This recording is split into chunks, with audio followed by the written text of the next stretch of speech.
Now, who here has a Facebook, Instagram, or WhatsApp account? Most of you. Who here trusts Facebook? Okay, no one. Well, who here would trust Facebook with control of their own currency that has the potential to disrupt government's abilities to raise funds for vital services? Okay, no one here. Well, good news, because that will be reality next year. But Facebook are not the first to launch their own online currency. This is part of a global trend to a cashless society. But does the cashless revolution live up to the promise of making our lives easier? And are we fully aware of the consequences of giving up on cash? Before we begin, I'd like to start with what inspired me to give this talk today. In November 2016, the Indian Prime Minister announced that the 100 and 500 rupee notes were no longer legal tender. I had calls from relatives who were frustrated as they were unable to make simple transactions. The Indian government claimed the initiative reduced black market trading and frauds. However, it was largely seen as a failure. A demonetization had a negative effect on India's GDP, which led to national protest and damaged the ruling party's reputation. But it had an unforeseen effect. The number of digital payments spiked as more people became aware of alternative ways of transferring money. In August 2016, 3.1 crore rupees were transferred over digital, about £350,000. By February 2019, that was 106,000 crore, or £12 billion. Of course, India are not alone. In the UK, we now have challenger banks like Monzo and Sterling, in which the entire customer interaction is done solely via an app. I actually opened a Monzo account while researching for this talk, and it's something I wish I did earlier. The ability to categorize what I spent and be able to spend money abroad free of charge helped me enjoy more of my holiday this year. In Kenya, there's transition straight from cash to mobile, as they're not tied down to legacy banking systems. In 2017, 49% of Kenya's GDP was transferred over M-Pesa, the mobile payment platform developed by Vodafone just 10 years prior. But it's China that has embraced cashless like no other country. In the UK, we believe we've embraced cashless, but there's still many places that only take cash, when you go to local market, for example. However, in Kenya, QR codes are everywhere. Every market store will have one. And payment apps like Alipay and WeChat have over 1 billion downloads. Another establishment that we associate with being heavily reliant on cash are taxis. But in China, even they have adapted to digital. So meet Shenzhen taxi driver Xu Xialang. He used to worry about the stack of banknotes left in his cab each night, and on a couple of occasions, he was robbed, leaving him scared of another attack. Today, however, most passengers pay via mobile. Only the school children and elderly pay with cash. Xu Xialang felt safer because he's now less likely to be robbed. But robbery is not the only crime that would decrease in a cashless society. There would also be a reduction in corruption. In Afghanistan, the national police adopted a similar payment platform to Kenya's M-Pesa, and some staff found that they were getting a 30% pay rise. Turns out that their supervisors had been skimming money from their account. Imagine if that was you, your boss stealing money from your salary. Hands up if you'll be angry. Yeah, most of you, and rightfully so. However, most of us know the benefits of going cashless. Most of us here carry less cash in our wallets. We use contactless to travel on the tube, and we use mobile to manage our money. But are we fully aware of the consequences of giving up on cash? In China, jaywalking carries a fine, a pretty insignificant crime by the signs of it. But by using the latest technology, they can prosecute people with extreme efficiency. By using a person's online financial account and government profile with the help of AI and facial recognition, they can prosecute people on the spot. You are now guilty before being able to prove your innocence. But going beyond minor crimes, what stops the government of China from prosecuting people for criticizing the government? We saw in Jeremy's speech about the protests in Hong Kong. Imagine being able to remove the wealth of protesters just like that. you could stop any anti-government demonstration before it even happens. But I know what you're thinking. That's China. That will never happen here. Surely we can trust the governments and the corporations that we use to act in our best interests. Unfortunately, they don't. So at the beginning of the talk, I mentioned Facebook launching their own currency, Libra.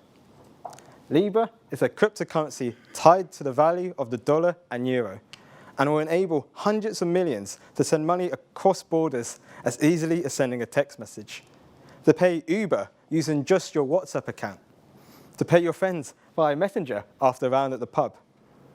But let us imagine that Libra works as expected. Surely that makes our life easier. Unfortunately, one of Libra's goals is a decentralized governance. In other words, it will enable people to take money out of unstable local economies and into economy and currency governed by corporations. The less money that a developing country has, the less power its central bank has to set monetary policy, making it harder to stimulate the local economy, especially in times of economic stress. It also gives even greater power to corporations like Facebook. Do we expect them to act in our best interest with even more control when they have it in the past? Now, one of the things we don't trust Facebook with is our privacy.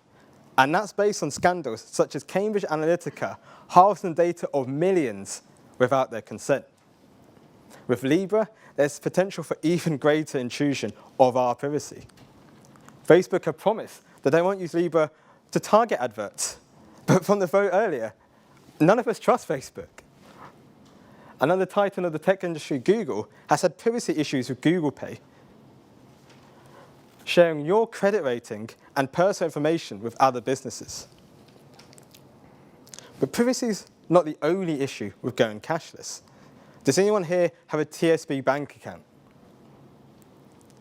It's just a couple of people. Well, if you do, then you have painful memories of being unable to access your online account for several days last year. Even something as simple as your phone running out of battery can leave you stranded.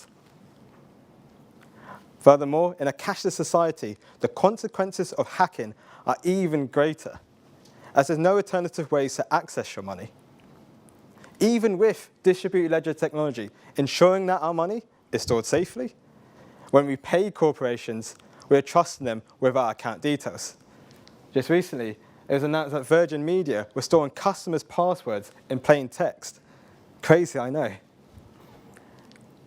There's also the issue of the poor and digitally isolated having an even harder time. They don't have expensive devices to make payments or struggle to use them. Charities and the homeless who rely on cash will find it more difficult to get paid or receive aid. Now, I love traveling to the Welsh countryside, but internet connectivity there is often terrible. Those living in rural communities would also be left behind. So, would going cashless make the world a better place? Are we prepared for a transfer of power from countries to corporations like Facebook? What would the world look like for my grandchildren if we got rid of cash? Would they have the same freedoms that I have? I do believe that going cashless can make the world a better place. We saw in Afghanistan how it reduced corruption.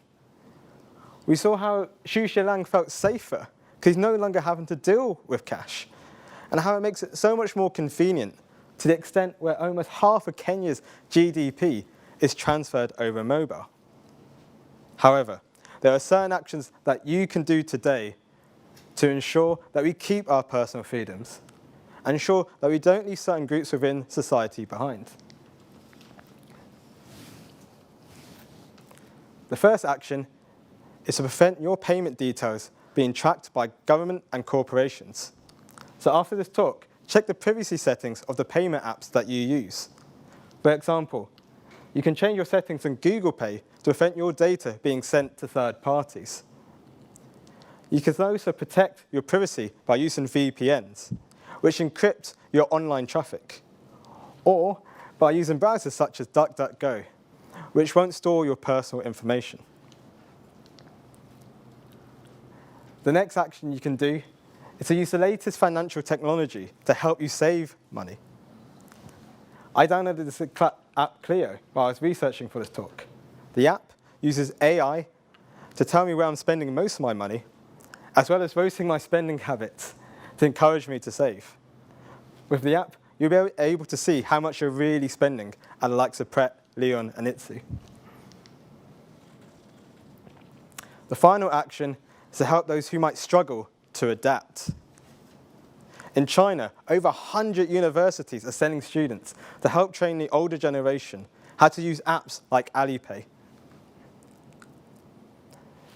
Currently, many charities are struggling to raise money at fundraisers. You might have saw the Million Makers cake sale today, and you thought, maybe I don't have spare change. Well, they thought of that. They now have payment terminals, which enables people to pay on the spot using their card. Increase the donation potential. So what may seem like barriers can be opportunities to push people and businesses in new directions.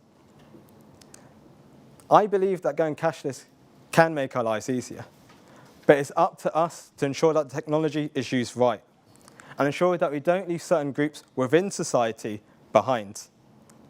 Cash is no longer king. The future is cashless. Thank you.